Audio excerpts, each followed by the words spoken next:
Namaskaram friends. So let's discuss a question from the modern Indian history.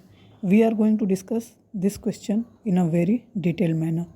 So the question is, to what extent did Arya Samaj contribute to India's religious and social renaissance during the colonial period? And this question comes from the topic modern Indian history from about the middle of the 18th century until the present significant events, personalities and issues. So let's discuss this question. The Arya Samaj, founded by Swami Dayanand Saraswati in 1875, was a pivotal reformist movement focused on reviving Vedic culture and addressing regressive practices. It played a significant role in modernizing Hindu society while facing challenges in scope and inclusivity. So let's talk about its first part, contributions to religious renaissance.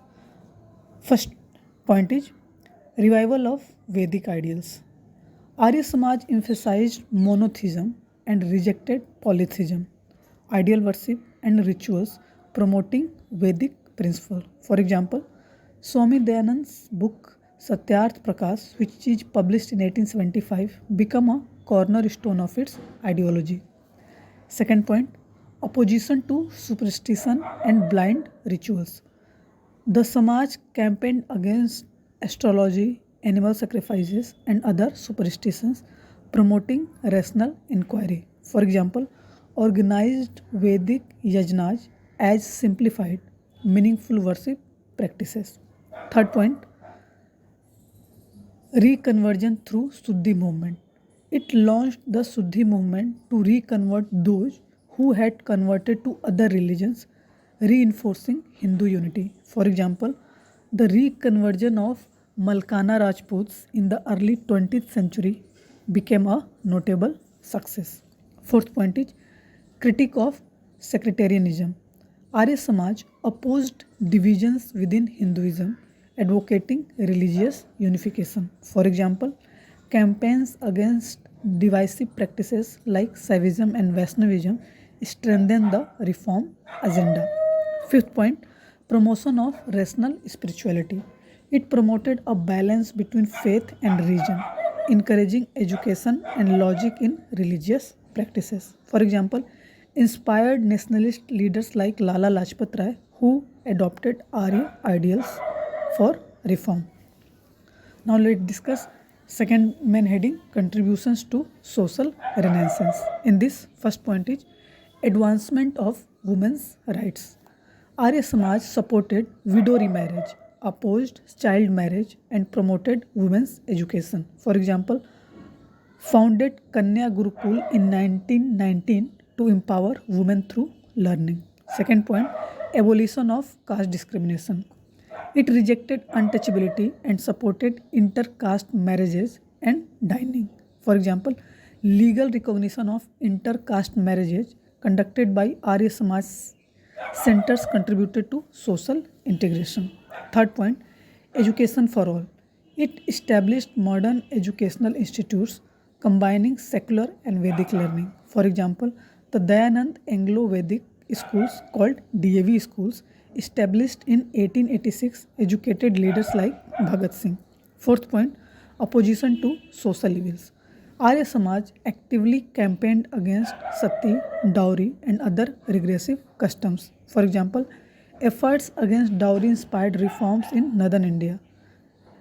This is from the source Radhakrishnan Commission report. Fifth point, fostering nationalism through reform. By aligning social reform with patriotism, Arya Samaj fueled nationalist sentiments.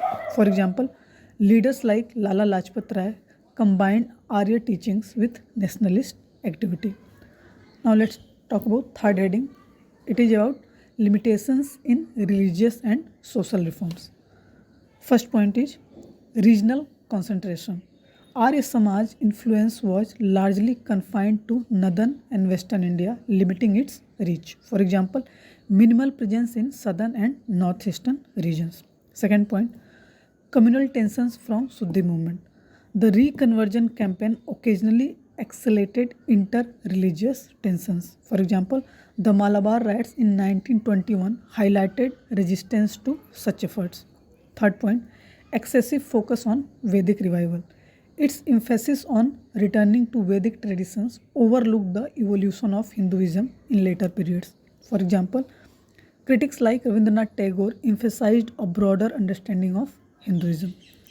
Fourth point, neglect of inclusivity. Arya Samaj reforms did not adequately address the plight of marginalized community, especially Dalits. For example, limited focus on issues faced by Dalit women. Fifth point, rigid ideological stance. Its strong opposition to idol worship alienated traditional Hindus, limiting its mass appeal. For example, orthodox groups like Sanatan Dharm Sabha resisted Arya Samaj initiatives. So let's conclude the whole discussion. The Arya Samaj significantly contributed to India's religious and social renaissance, advocating educational rationalism and equality. Despite its regional and ideological limitations, its efforts laid the foundation for progressive reforms. To address contemporary challenges, Arya Samaj principle must evolve to foster greater inclusivity and adaptability. So this question contains three broader aspects, and these three broader aspects we discuss point wise each and every aspect. So first aspect is contributions to religious renaissance. Second is contributions to contributions to social renaissance, and third one is limitations in religious and social reforms, and each headings contain 3 to 4 broader points. So in case of contributions to religious renaissance, important point is revival of Vedic ideas, opposition to superstition and blind rituals. Third, reconversion through Suddhi movement. Fourth, critique of sectarianism. Fifth, promotion of rational spirituality. And in the heading of contribution to social renaissance, first point is advancement of women's rights. Second, abolition of caste discrimination. Third, education for all. Fourth, opposition to social evils.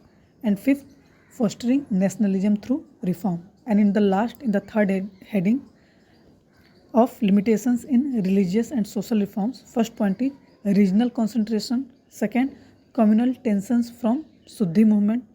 Third, excessive focus on Vedic revival. Fourth, neglect of inclusivity. And fifth one, rigid ideological stance. So this is all about this question. I hope you love this question, you enjoy this discussion and gain some knowledge, some perspective out of it.